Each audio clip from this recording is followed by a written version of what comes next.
네, 안녕하세요. 원영석입니다. 오늘도 원영석의 진정 애청해주셔서 감사합니다. 그래서 프랑스 파리 루브르 박물관에 전시 중인 레오나르도 다빈치 작품, 가장 유명한 작품이죠. 모나리자가 케이크 테러를 당했습니다.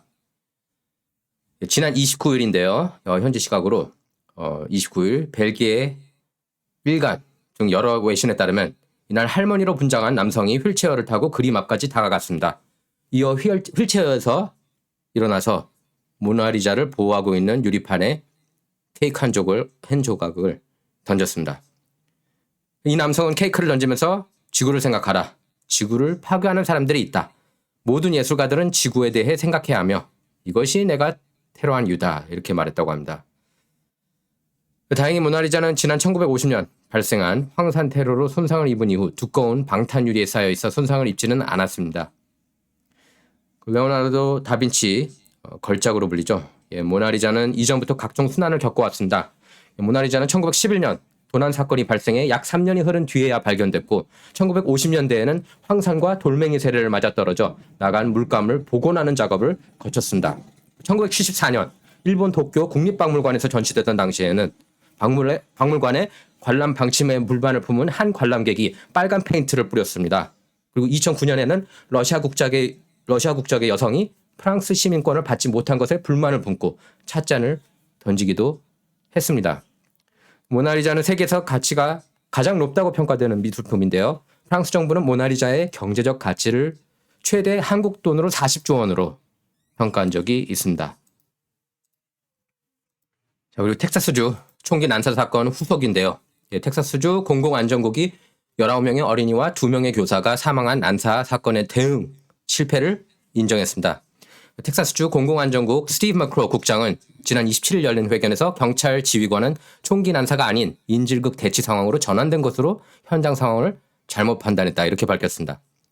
총격범 사바도르 라모스가 교실에서 바리케이드를 친 채 인질을 잡고 있는 상황이었는데요. 그때 어린이들에게 위험이 없다고 오판했다는 겁니다. 또 사건이 일어난 지난 24일 국경순찰대와 이민세관 단속국 소속 무장요원들이 랍 초등학교에 도착했을 때 경찰은 총격범 사바도르 라모스를 제압하기 위한 무장요원들의 즉각적인 진입을 허락하지 않은 것도 확인이 됐습니다. 그래서 연방요원들은 이날 오후 12시부터 12시 10분 그 사이 학교에 도착했다고 하는데요. 하지만 현지 경찰이 학교 진입을 막아서 진압작전이 지연이 됐습니다. 그래서 연방요원들은 약 1시간 뒤인 오후 1시쯤 교실에서 바리케이드를 치고 있던 라모스를 사살했는데요. 학교 밖에서 총을 든 괴한이 나타났다는 911 신고가 사건 당일 오전 11시 30분에 처음 접수됐는데 경찰의 부실 대응으로 총격범을 1시간 넘게 방치했다는 지적입니다. 자, 이제 타임라인 여기 CBS 뉴스 보면 나와 있는데요. 이렇게 되어 있습니다. 자, 오전 11시 28분 볼게요. 총격범 라모스가 트럭을 타고 학교 앞 도랑에 빠졌습니다.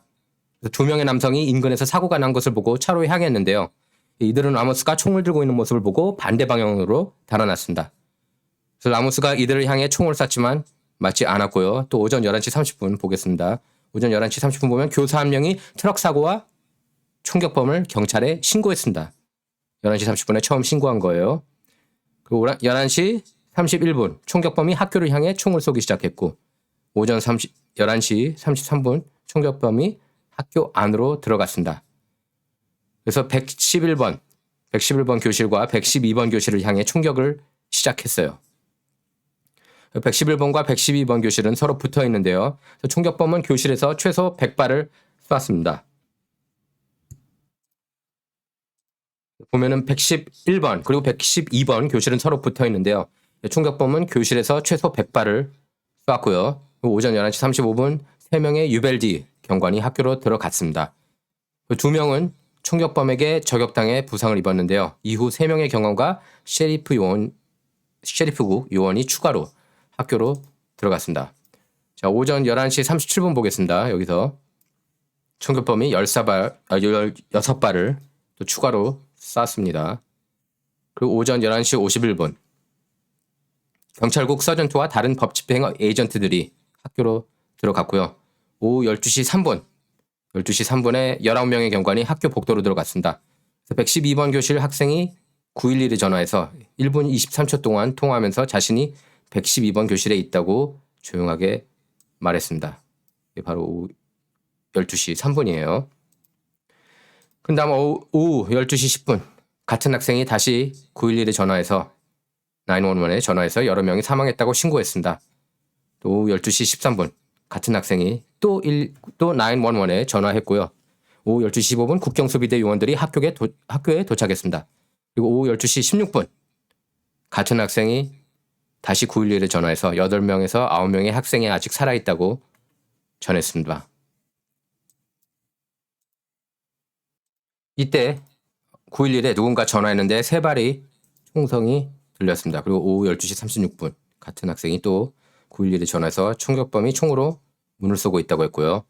오후 12시 43분에서 12시 47분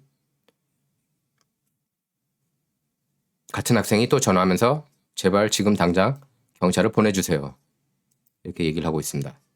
이렇게 얘기를 했습니다. 그리고 오후 12시 46분에 같은 학생이 경관들이 오는 소리가 들린다. 이렇게 밝혔고요. 오후 12시 50분 경관들이 관리인으로부터 받은 열쇠로 잠겨있는 문을 열었습니다. 그런 다음에 경관들이 총격범을 사살했습니다. 자, 총격범 어머니는 희생자와 유가족들한테 나와 아들을 용서해달라 이렇게 얘기를 했습니다. 그래서 이 엄마 이름이 에이드리아나 마르티네스인데요. 여러 지역 방송하고 인터뷰에서 아들의 행동으로 충격을 받았다면서 나는 단지 숨진 무고한 아이들이 나를 용서해 주길 바란다 이렇게 밝혔습니다. 스페인어로 인터뷰를 했는데요. 할 말이 없다. 아들이 무슨 생각을 하고 있었는지 모르겠다. 그런데 이제 여기가 문제가 됐습니다. 어떻게 얘기를 했냐면 이렇게 얘기를 했어요. 그런 일을 한 데 대해서 다 그만한 이유가 있을 거다. 아니 그만한 이유가 있다는 게 말이 됩니까? 사람들 죽었는데 그게 말이 돼요? 이유가 있으면 사람 죽여도 된다는 거예요? 정신 나간 엄마인 것 같습니다. 아무튼 자기 아들이 총격 범행을 할 만한 데는 그렇게 한 이유가 있을 것이다. 이렇게 얘기를 한 거예요.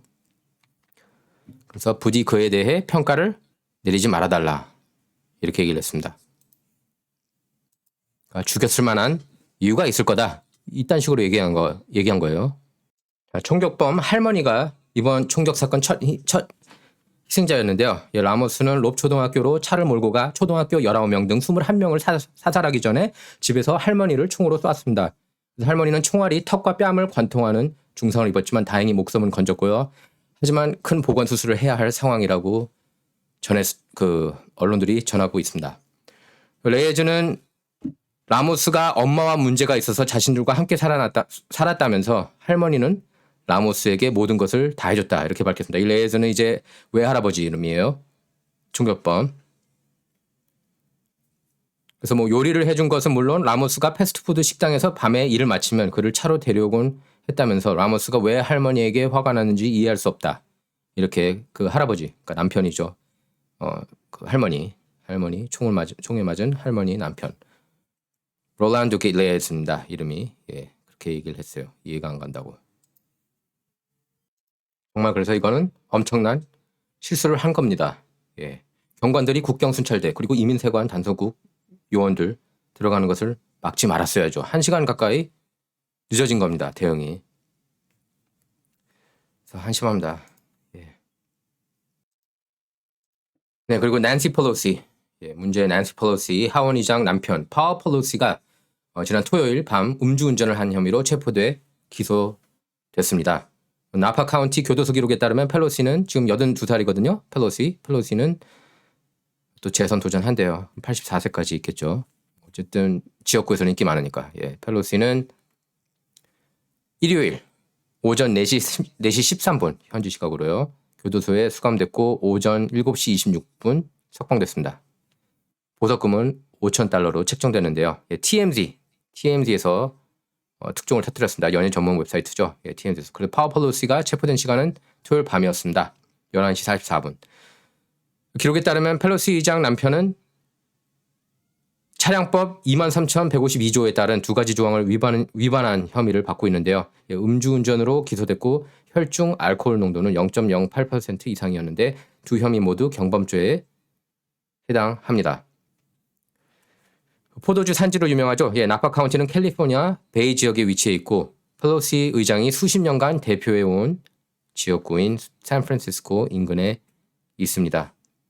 그래서 펠로시 의장하고 그의 남편 파워 펠로시는 나파밸리에 포도밭을 소유하고 있는데 약 2,500만 달러, 많게는 2,500만 달러, 그 적게는 500만 달러, 예, 그 사이 가치가 있는 것으로 추정이 되고 있습니다.